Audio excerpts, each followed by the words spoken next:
Hey, welcome to Book World of Grace Scrape. I'm author CJ Peterson. Over here is my co-host, author Michael Scott Clifton.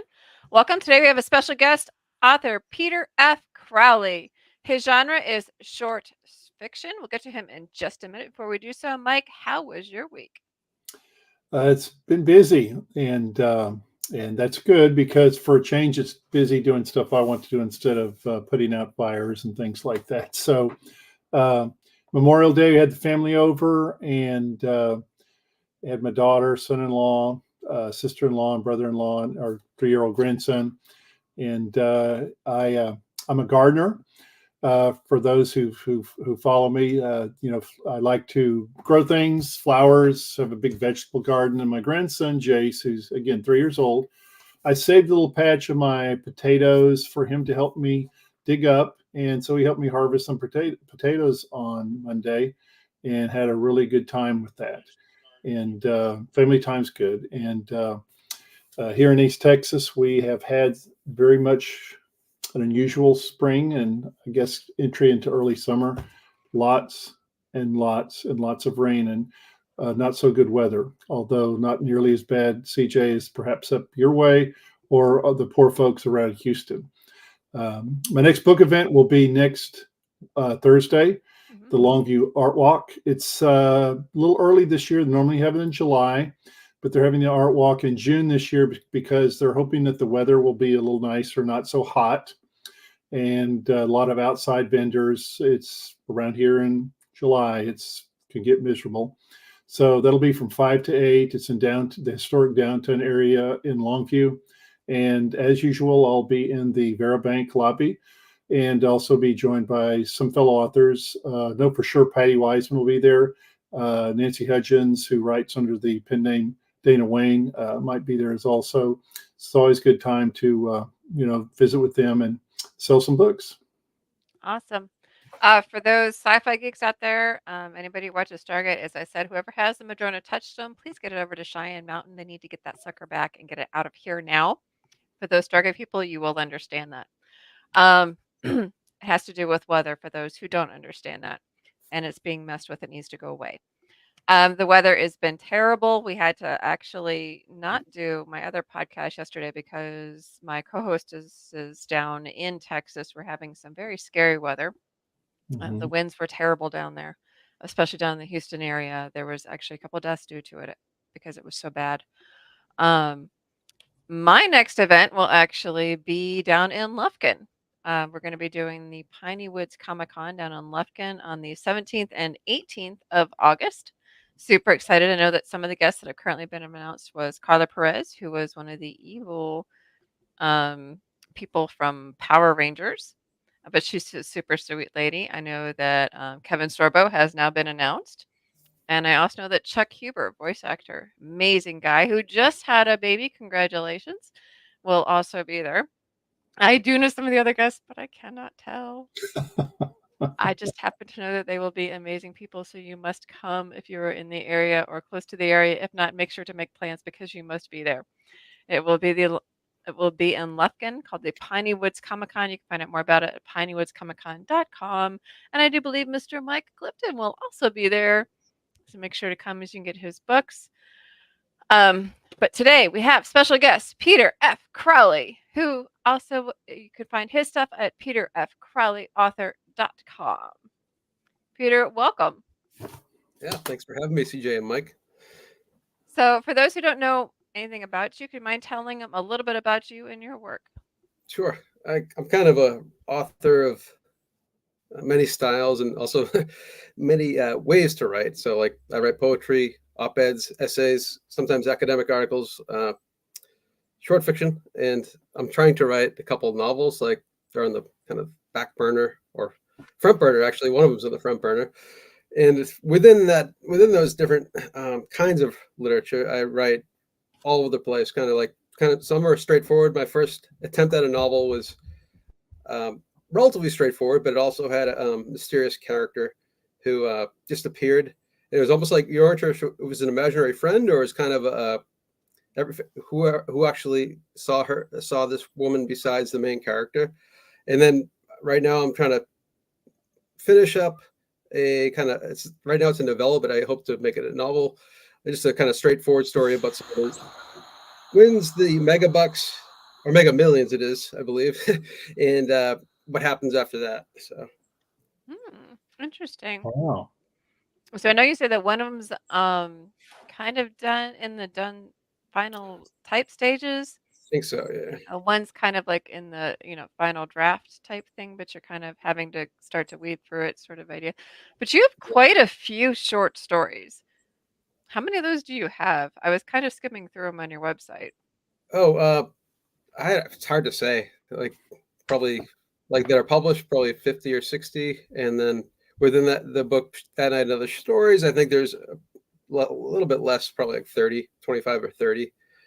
They're relatively short. They're not like, I know like Ben Marcus. I'm not sure if you're familiar with him. His short stories are pretty long, and maybe within a short story book there are like 5. Within mine, they're shorter. They're usually like 2 to maybe 8 pages, Mhm. and they go pretty quick, I think, so it's a good thing for, I guess, the reader. If you like what you're reading, you can So keep going. do you have them like in one big book? Or do you have them? Compilation. Yeah. It's fairly. I mean, it's not that big. It's more like 200 pages of. Yeah, not It's like a crazy. bunch. So you have like a compilation of a bunch of short Compilation. stories. Yeah. Yeah, and That Night and Other Stories. Yeah. Got it. Cool. Is there a title to that? Your compilation? Is there a title to your short stories? Your compilation of short stories? Yeah, it's called That Night and Other Stories. And That Night is one of the stories within it. I thought it was probably the most popular one, but I think people as I've read from various pieces, people have gravitated towards a kind of ghost story called The Initials. So you never know, right? When you write something, what you like is different from what other people may like. Well, you sound like me. I'm kind of a multi-genre author as well. So So, yeah.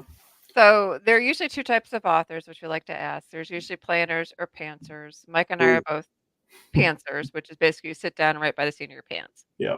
Which one are you? That's a good question. I think when you're writing a novel, you have to plan more, right? No, we're Well, pantsers. in my mind, I have to do that more. I Like, literally sit down and type. That's it. oh, okay. No, That's that's cool. what I do. There's actually a friend of ours, a friend of mine that we just had on here a few months ago, actually. He's like a pantser to the nth degree in novels. He will write chapter like 9, then 2, then I don't know how he does it, and he somehow makes it all. No. Is he I good don't at know putting puzzles together? I don't know how he does it, and he somehow makes it all come together. And I'm like, oh, that gives me as a pantser hives. Yeah. Well, it's a little, when you say pantser, of course, it's to the degree.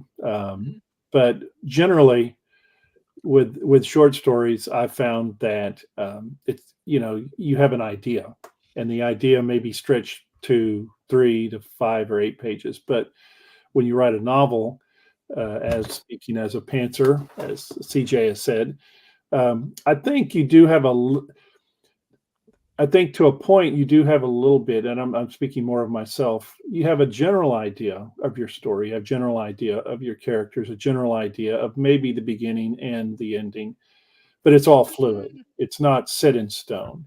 I But have a will say, vague idea, yeah. like really, really vague. But I will say that the guest we had on that CJ's talking about, I've never heard of anybody that did it that way. I don't know how he does it. He gets all his ideas go from, well, instead of going logically from chapter 1 to 2 to 3, etc. Well, here's chapter 8. I'm going to write that, and then here's chapter 20, and here's chapter 15, and somehow he comes back and plugs them in. And like I said, I'm with CJ. I don't know how in the world he does that. I could never do that. Answers with a Yeah, I write them chronologically. I never fully know how they're going to end. Yeah. I just keep like a running list of my characters, but like I have an idea for my main character is, and then the other characters just kind of come along as the story goes. Can I ask you, Peter? Let me ask you this. So, I don't like to write short stories. Let's be upfront and honest with you, okay? But I started out writing short stories, and I don't know if you agree with this or not, but one of the things that I found in the process of writing short stories is that it does make you a better writer. And it does help to make you better prepared to write even a full length novel. And with me, and I don't know if I can't speak for others, but it forced me to take my ideas or idea and parse it down into a shorter format, so that what might have taken a paragraph, I'm trying to try to squeeze into a sentence, or what might have taken a page, I'm going to try to squeeze into a paragraph. And I do feel like writing short stories has made me a better author. And my experience has been with others, authors that have been around who have done short stories as well. I think it's helped them to be better writers as well. Would you agree with that? Since you're saying you're working on a novel, has writing short stories helped make you a better writer? It's a good question. I mean, I think in theory it should. I don't know if it has, but because you need like the ingredients of a novel or like within what is it, like 500 character or 500 words, or maybe even 1,500 words. So you need everything there, and you're doing it so often, and you review it more often because it's quicker to edit. How many times can you reread your own novel? I mean, just the time it takes. So it takes a while, but you can. I've reread so many of my short stories, like, and fixed them, and like, or redone them even. And so you really kind of get on top of them, and you kind of really get inside them. And I think you're right. I think probably right. I don't know if it's made me a better one, but I think in general, I think it does make you a better writer because you can analyze it more, and by analyzing it more, you can bring that whatever's learned from that to your novel writing. I totally agree. I mean, I went from novels to then we had to write the anthologies for like Texas Sisters Mhm. Press. And I went from like these, you know, 250 to 400 page novels down to 300 or 3,500 to 7,500 word stories. And, you had to cut the fluff out. Yep. There was absolutely no, you had to go straight to the meat. Right. So then when I went from that to writing then the novels themselves, I could actually write a 250 word stand or 250 page standalone, which I couldn't do before. Hmm. And I could get the meat in there. And to me, that put out a much better story by doing that. So since you started with the short stories, when you actually go to write your novel, you're going to be able to put a lot more meat in there, but you might actually be able to dive more into the character because you're used to writing the short stories. You can dive more into there because you're not used to putting fluff in it almost. I hope that's true. We'll see. You're kind of almost doing the reverse. Yeah, yeah. I think if I started from like kind of bare bones, kind of even flash fiction, and a little longer than flash fiction, short stories, and it does help you develop as a writer, I believe. Hmm. Well, and then with your poetry, you're kind of used to pace. Mm. Yeah. It Yeah. kind of puts like a different spin on things too. Yeah. It, but the only thing with both of these poetry and short stories, the first time I tried to write a novel, and I still haven't had one published, um, I was just all over the place. I was totally a pantser, like 100% pantser. Like, and I had an editor look at it, and she was like, "What? Where? There's no structure whatsoever. Like, what is this? Like, because there's all like time was all like disjointed, and the things lined up in my mind, but they like the reader would just be like, "What? Like, this is just like Jackson Pollock, like on with words or something." It's just like, what are you doing? You still do need that little bit of continuity in there. Yeah, Yes. there was no arc. There was no cohesive story. I mean, there would be, but like you'd have to piece together everything in your own mind, which a reader shouldn't have to do. Mm-mm. You Well, do still got to take them on that journey.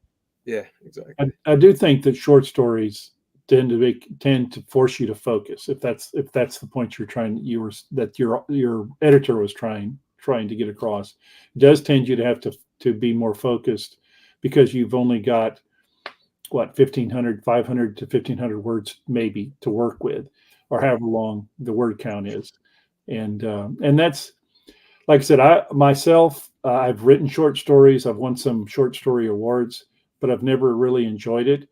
But I, um, but I know it's helped me personally as a writer because it's a different type of writing. But I strongly believe that it does help you to write full length novels Hmm. because it makes you much more disciplined. And I don't know, there's the critique groups I belong to down through the years. One of the things I've noticed the most common mistakes that I've seen, which included me back in the day, is you already have a sentence that's strong, you already have a passage that's powerful, and you try to make it better. And in so doing, you weaken it when you already have a good product right there before you. And I think that when you write short stories, that kind of enforces that type of discipline on you. Well, and it's kind of frustrating too, but I mean, it would probably help you definitely when you go to write the back of the book summaries and stuff because you're so used to writing everything so condensed anyway. Right, right. When you go to write your novel's summaries, it's probably gonna be easier, I would almost think, for you. Yeah, definitely helps you. I mean, blurbs and short descriptions are everybody's kryptonite when it comes to novels. That would probably help you though, I would think. Yeah, the the most hated words must be so many characters, to get your yeah. What does that mean? What means 150 words or less?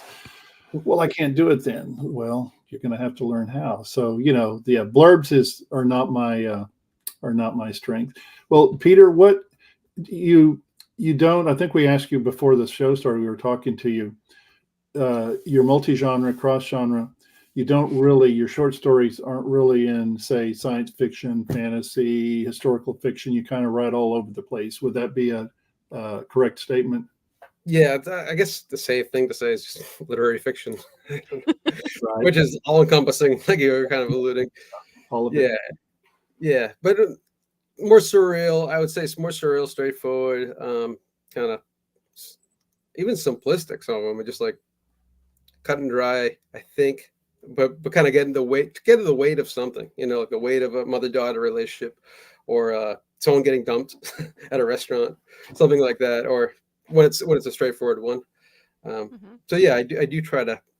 I don't really try to write all all over the place. It's just kind of I sit down to write, and in short stories, I'm definitely a pantser. Like I just, unlike novels, I think I definitely go where my typewriter takes me. So where do you get all your ideas? Because you said there were 50 of them, 50-ish. I approximately, yeah. Just my life and ideas that I talk to someone and it kind of connects to an idea, some other idea I read about or I heard about or I thought about. This is the free flow of ideas and associations. Kind of just let it all go and kind of bring it back when you have a coffee or at the typewriter, and then kind of just your hands kind of do the work, and then you catch up.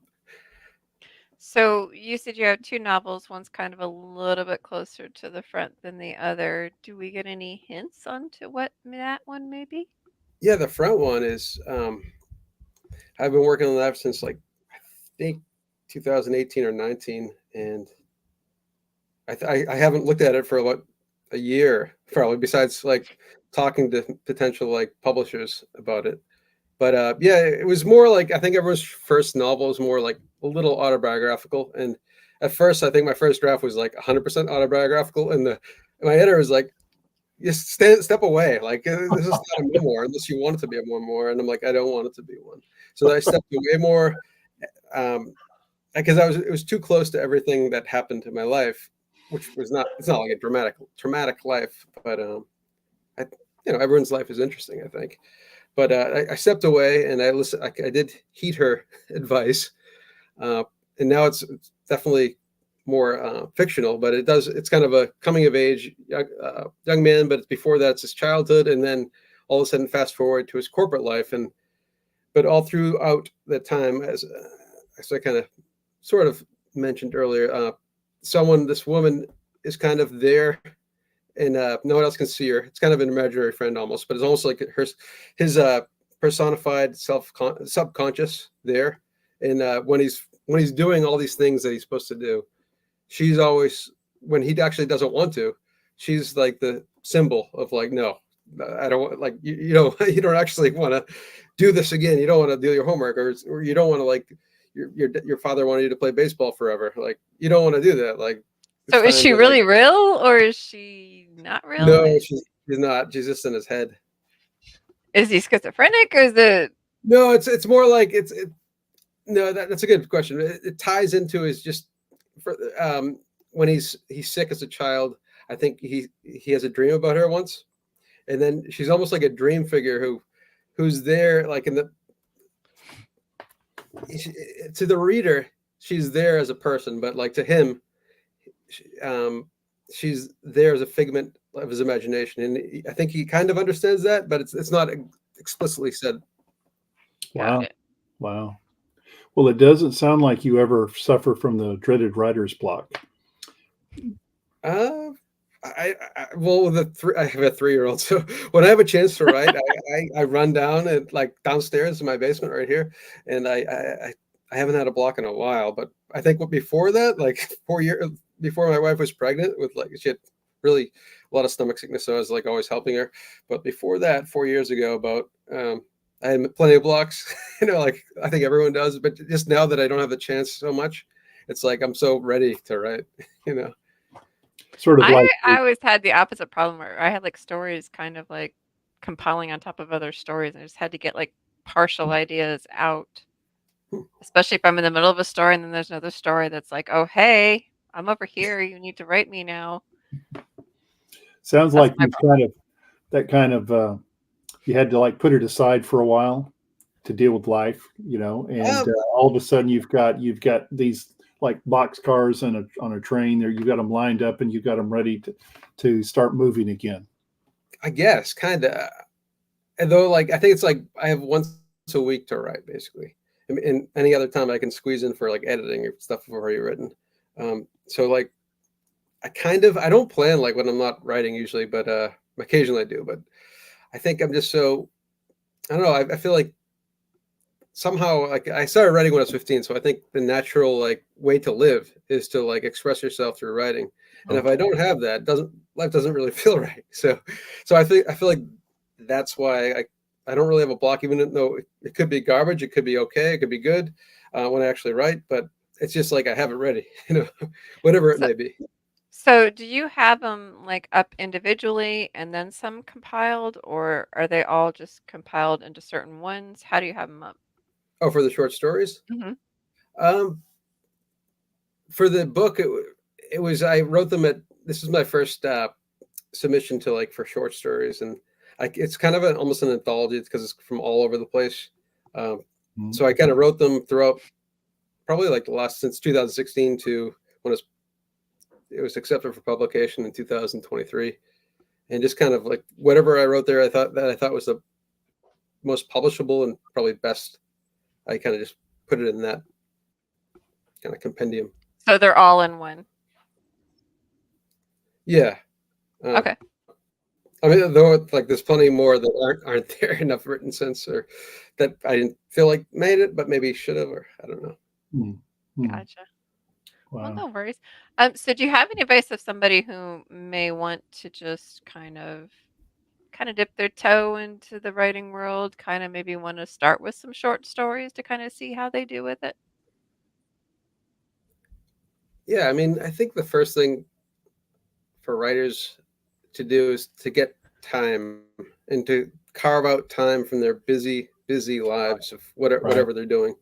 That's the first thing, and then because that's the hardest. I think once you can sit down and actually like and give yourself a half hour or an hour just to sit there in front of your laptop or your typewriter, or your notebook, whatever you use, and just to sit there and just let ideas pass over you, kind of, and let or if you have a previous idea you thought about, kind of let maybe jump on that quicker, but just and then whatever is the most powerful idea, just kind of go with it and kind of start writing. Like be a pantser for short stories, I would say. Definitely that's my advice for that, for short stories.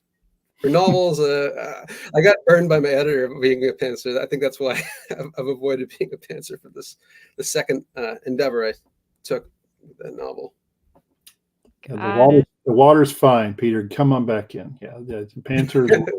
They're You're great. welcome on the Panther side, Right, regardless. that's right. Well, I'll stick with you guys for short stories and poetry, but no. Definitely. Novels, I It's don't know. not bad. Us Panthers aren't a bad crew for novels, It's fun Nope. though. I mean, because then you can read it after, and you're like, sometimes like it's like, oh, this is so interesting because it's like, it's kind of it could be a random thought that you kind of pushed into a story or a random idea. That's when it's There really you fun. go.